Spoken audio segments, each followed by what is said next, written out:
پر بحث چھڑ جاتی ہے کہ کیا خواتین گھروں میں اعتکاف میں بیٹھ سکتی ہیں۔ دیکھیے، مسجدوں میں خواتین کا اعتکاف میں بیٹھنا تو فتنے سے خالی نہیں ہے۔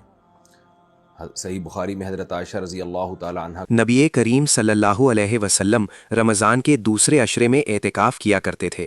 ایک سال آپ صلی اللہ علیہ وسلم نے انہی دنوں میں اعتکاف کیا، اور جب 21ویں تاریخ کی رات آئی، یہ وہ رات ہے جس کی صبح آپ صلی اللہ علیہ وسلم اعتکاف سے باہر آ جاتے تھے، تو آپ صلی اللہ علیہ وسلم نے فرمایا کہ جس نے میرے ساتھ اعتکاف کیا ہو وہ اب آخری عشرے میں بھی اعتکاف کرے۔ مجھے یہ رات خواب میں دکھائی گئی لیکن پھر بھلا دی گئی۔ میں نے یہ بھی دیکھا کہ اسی کی صبح کو میں کیچڑ میں سجدہ کر رہا ہوں، اس لیے تم لوگ اسے آخری عشرہ کی طاق رات میں تلاش کرو۔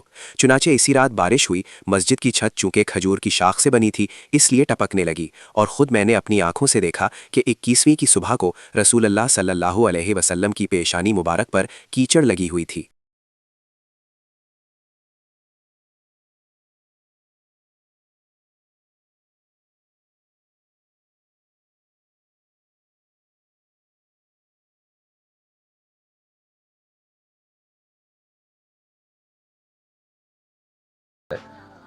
کیونکہ آج کل خواتین کو پردے کے حکام اور خوشبو نہ لگانا اور بہت ریزرو رہنا مردوں سے، یہ بڑا مشکل ہو گیا کام۔ تو نماز کے لیے تو آئیں گی، چلی جائیں گی، اور وہ بھی زیادہ تر ظاہر ہے جمعے عیدین کے لیے آئیں گی۔ عام نمازوں میں تو خواتین ویسے بھی نہیں آتی، اور ان کے لیے گھر میں نماز پڑھنا، بہرحال یہ مسجد میں نماز پڑھنے سے زیادہ افضل ہے۔